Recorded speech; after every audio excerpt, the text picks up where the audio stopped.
Good morning from Panhandle Outdoors, America's only daily outdoor TV show. Your source for fishing, hunting, and information for folks who enjoy the great outdoors. Now sit back, relax. It's Panhandle Outdoors. Good morning, folks. Welcome to Panhandle Outdoors in Winston Chester. Glad here on this Tuesday morning. We're looking at a big week ahead, and it looks like the weather's going to be pretty good. A little bit of rain today, maybe, but going to get on out of here and got a good week shaping up. High today, we got us at 64, so got a little bit of cooling trend, low of 56, so it's going to stay around the same temperature. But I'm gonna give you the water temperature now, but I don't want you to just say, what did he just say? I've looked at it, and Gail usually, when she puts my outline together for me, she puts down, I don't know if this is a misprint, but she put down 67.3. Now, I know she read that right, but I don't know if they've had trouble with that little thing, that little thermometer off the end of the pier. So I think they need to go over there and shake it and see if that's the case. Because this time last week it was like 60. All along I was at a 61, and then for it to go up that high, that's just very, very unusual. So we'll double check it this week. But anyway, it does show you the trend, and we're going to talk about that later in the show, of this water temperature. River readings, that place called Bluntstown, it's leveled off a little bit at 14.6. It's still high, but it's leveled off some. Choctahatchee at Caryville, it's dropped below the color chart there. It's really at an 8.1 this morning, and both rivers look level, not much movement up or down the next day or two. So if you like that kind of water, then you got it the next day or two. All right, tide chart brought to us by Kent Forest Lawn right here on 23rd Street. Today is March 2nd. March is flying by. Neap tides today, a little bit of tide. Look at this week though. We're looking at some great tides for the weekend. The first half of the week is neap tides. The second half, really strong tides. And next week, just some super high tides. So really got some good movement coming in here. And we'll go ahead and talk about it. We're going to talk about the fog in March. Let's take a break. We'll come back and talk about that.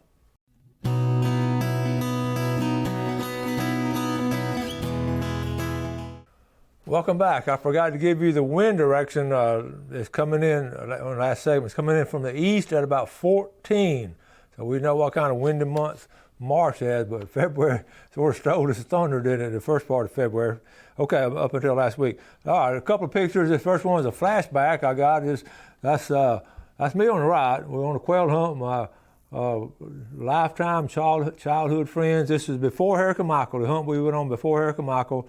Jimmy Suber in the middle and Bradford May on the left. We're shooting them over and unders and just had a wonderful time. And I miss our quail hunts, and hopefully we can start back doing those pretty soon. But that is a lot of fun when you're hanging out with boys that you grew up with and played ball with and did all kinds of things with. Good boys right there. All right, be careful when you're checking your water meter. One of the viewers sent this. Y'all see those copperheads, a whole nest of them in there, and that's my water meter is just like that as far as shape and size and everything. I know yours is too.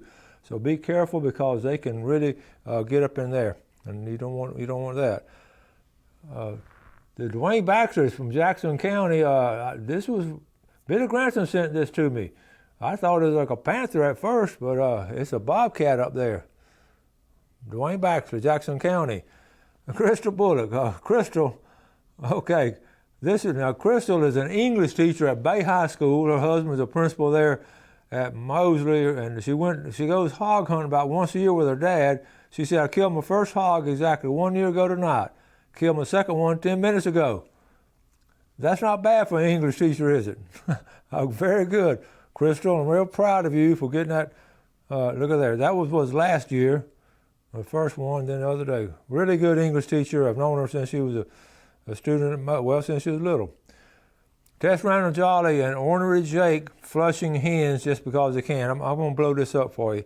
Now, stop and look at the quality of that picture. You know what kind of photographer she is. She's an award-winning, but she sits for hours to get something like that with the sun and all, and that's just a great reflection on what's going on now in the outdoors. Our buddy Sherwin Prowse down there at Howard Creek. It's a pretty day on Lake Wimico. We released this girl so she can spawn and create more memories. Good job, Sherwin Prowse. Sherwin's a consummate outdoorsman and loves it. Victor Lopez, and we're going to start showing you some pompano. We got a show tomorrow on pompano. This is over there, Victor Lopez, on the west end of the beach. You can see about where it's at. Good job, Victor. Shannon Harper. Now, we talked about all the bad weather out in Texas, about how it affected the fish. On this particular deer ranch out here, they said that they lost 85% of their axis herd during a 6-day winter storm, and that's a shame. And it's just that particular species of axis is just more of a warm weather kind, and they just cannot. They don't have, their coat is not thick enough to endure those harsh winters. I hate it for everyone. Okay. Little Whitney came to see us last week, 3 or 4 days, and we had to run by the bookstore because when she just could walk, we started taking her and all our grandkids to Books A Million. And the book I just wanted to show, her brother Mason likes the Diary of a Wimpy Kid, and so we took a picture and sent that. He was in class, and we sent that to him. I just want to share that with you because y'all are always asking about Whitney and all of them. Eat whatever you want. And if anyone tries to lecture you about your weight, eat them too. And here's another one that Tess Randall Jolly sent. Again, this is not staged. She just sits out there, a rut-weary Alabama buck, got a feathered hitchhiker. Now, what's the chance of getting a picture of that Claritin all that close? Well, the chance of it's been hours out there. Okay, let's see. We got one of the viewers pulled him off the grill. I don't know if that's a beaver or a possum, but that looks pretty good, Jeff. We want that for supper tonight? He said, I don't think so. Let's talk about a power pole tournament I had this past weekend up over in Louisiana, and look at third place. The third place team, Fred Myers and Britt Ortiz, team power pole. Now look at the weight, day 1, day 2. Look at the difference. First place was 31 pounds and 9. Look at there. You're talking about 4/10 of an. Isn't that amazing? That close. Look at all the top 10 weights. How close they are. Well, good job, Fred Myers and Britt. If you think you are smarter than the previous generation, 50 years ago, the owner's manual of a car showed you how to adjust the valves. Today it warns you not to drink the contents of the battery. What I was talking about last week about the lumber prices, I ran across this the other day. The lumber prices in 10 months have gone up 170%. The builders are just it's tough on the builders because they quoted the price and then the lumber's gone up, and they're asking the Commerce Department to investigate. But a reason to put this on an outdoor show because you don't need to, a lot of people buying lumber for all kind of outdoor projects, and some of y'all have already started on building your deer blind for next year and all, and you might want to hold off on it. It won't be a lot of expenses, but it's going up that high. That's really something. Let's take a quick break and we'll be right back.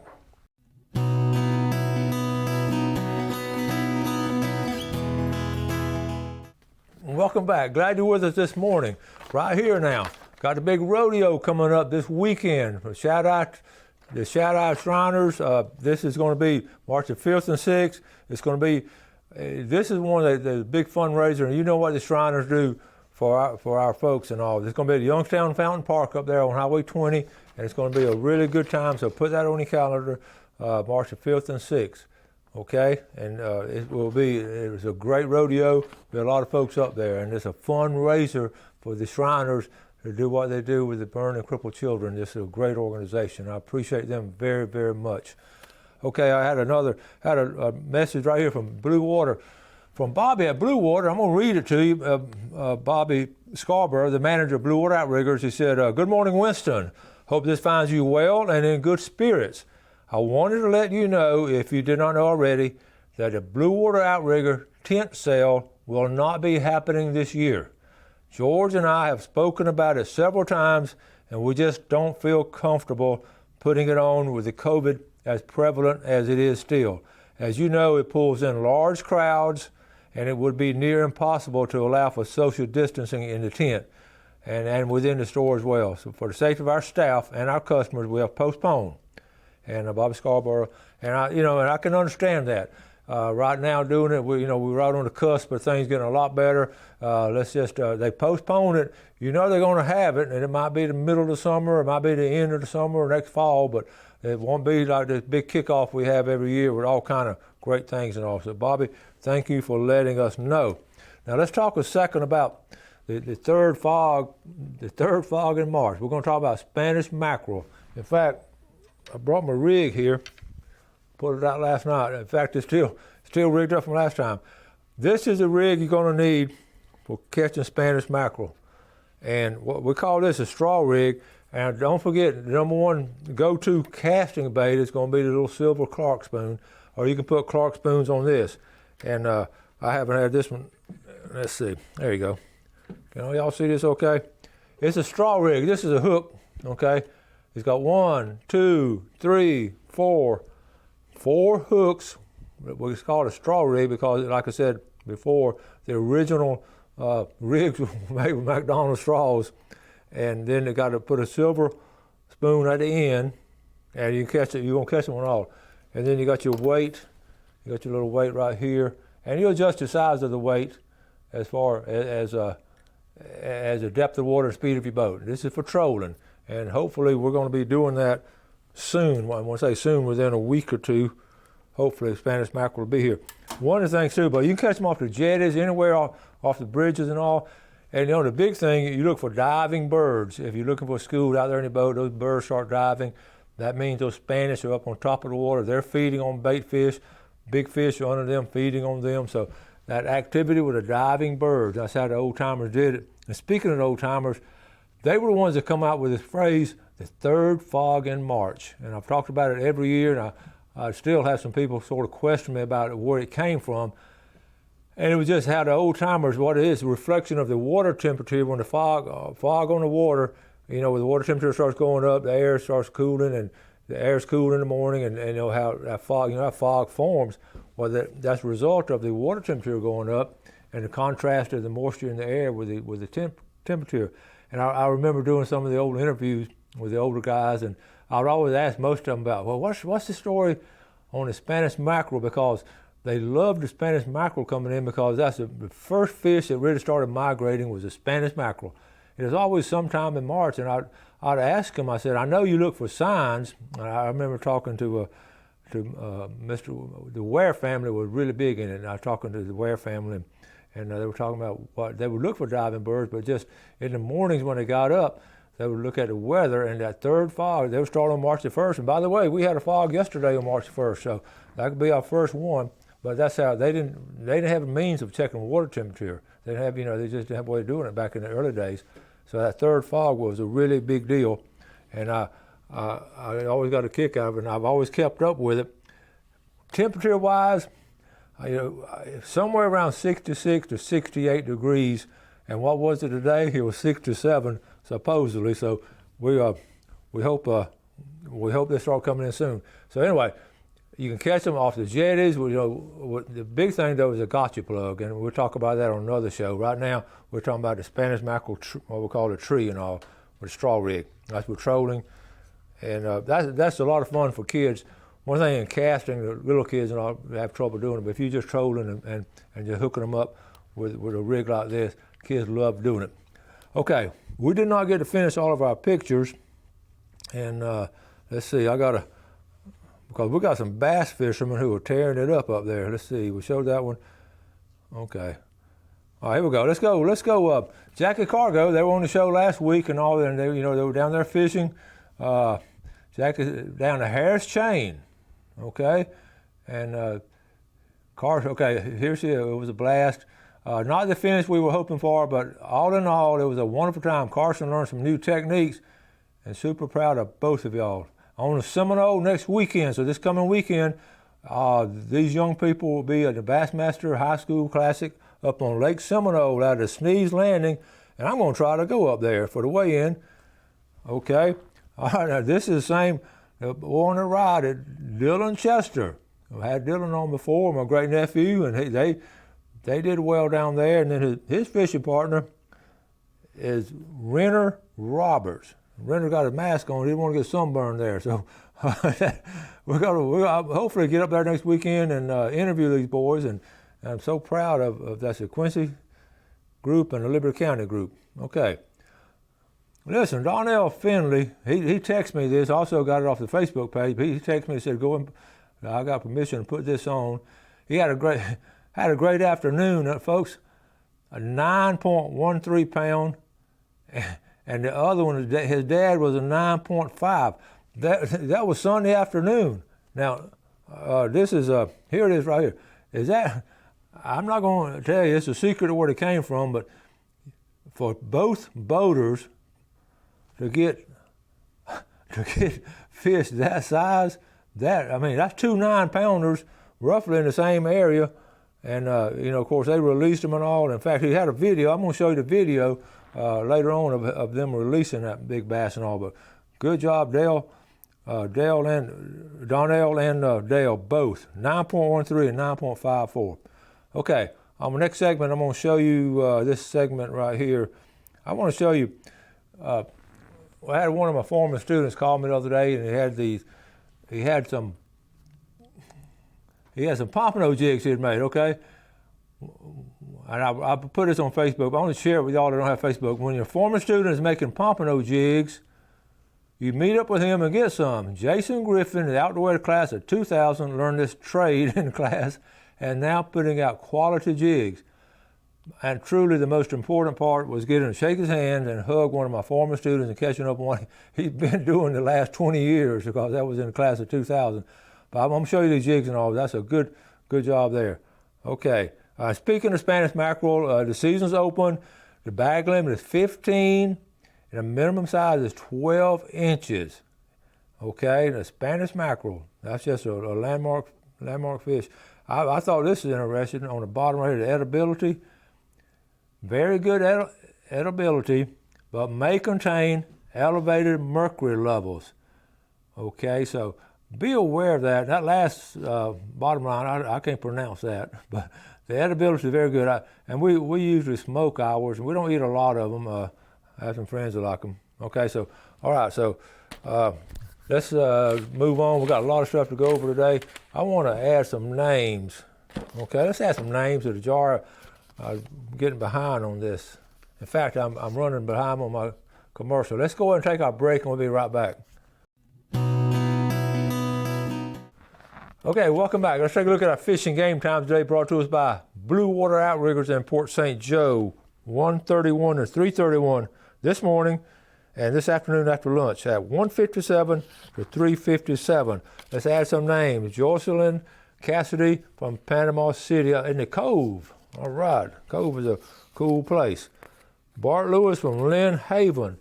Ironically, I found your other one too, Bart. So we got you in there now. LaDonna Walsingham, Lynn Haven, along with Joe Walsingham, Lynn Haven. Steve Noltensmeyer from Freeport. Carol, Birds of Prey. She does Birds of Prey, and Terry DeFee up there in Honorville, Alabama. And speaking of congratulations, I want to congratulate the Ponce de Leon girls basketball team on winning the state championship this past weekend. They just did a marvelous. I followed them all, and I'm going to talk more about that later. I want to congratulate them. I did have a picture right here. We're going to show one picture right here because that's up in our viewing area. And the Carroll family, congratulations, girls. They won it like in the last second shot with 4 seconds left.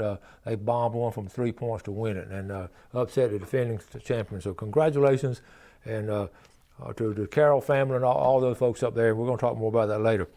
Speaking of, I'm going to talk about the pompano jigs. I won't do them justice. I want to sort of rig them up for you and everything and show you what Jason has done. But we got a different size pompano jigs. But I mean, what quality jigs he put together here.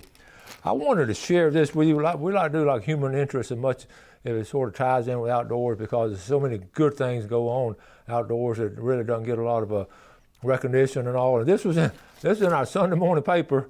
I was reading, and it was memorial balloons found in Eglin travel over 1,000 miles. I thought that was interesting, so I was looking. I read it, and I got to where I don't read a lot of paper anymore because most of it's just you don't know what to believe or not believe. But human interest kind of stuff. But here's the story. Out in Kansas, family out in Kansas, they have 6 children now, but they lost their twin boys at birth on the date was May 19th, about 11 years ago. They lost them at birth, but still had 6 kids. So every year on May 19th, they go out to the cemetery and put teddy bears and flowers and those kind of things. And this past May, the youngest, the 8-year-old, wanted to put balloons up and put a little note on it. But we're sending this to heaven to my brothers. And if you don't make it to heaven and you find it, please let us know. And there's a little note with tape around it and all. And lo and behold, they went to Dollar General to get some balloons, and the first ones, they just didn't have enough balloons, so they put a lot of balloons on them and went up in the air. Folks, they found one of these balloons over here at Eglin. It traveled 1,000 miles. They recently found a couple of weeks ago. A guy found it in the woods, a hunter found it in the woods, and took the note to Jackson Guard Station, and it was the note said, I just show you what the note said, and it found the guys at Jackson Guard Station somehow, they had a number on it, somehow were able to get a hold of this family. And they put this story together. It's a heartwarming story.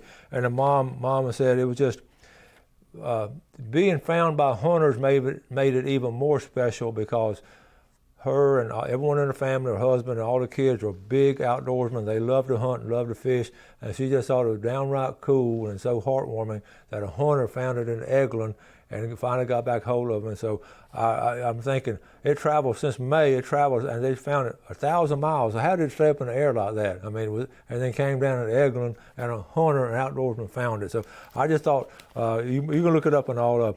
There's a Kansas family. They've got the kids range from 8 to 18, and they will honor their two lost twin brothers there. So anyway, I've got a lot more stuff. I didn't get to finish what I had, but we'll finish up tomorrow. I've got a special guest coming in tomorrow. We're going to talk about he's done all these pictures I've showed you on catching these pompano in the winter. He's the guy coming on. Brock Meyer will be here on tomorrow's show, and we're going to show you a lot of pompano stuff and how he's been catching pompano in the winter. All right? Y'all have a great day today. Enjoy the great outdoors, and always do something good for your fellow man like this right here. God bless. Thanks for watching America's only daily outdoor TV show, Panhandle Outdoors with Winston Chester, featuring hunting, fishing, and other activities and information to help you enjoy the great outdoors. Join us next time for Panhandle Outdoors.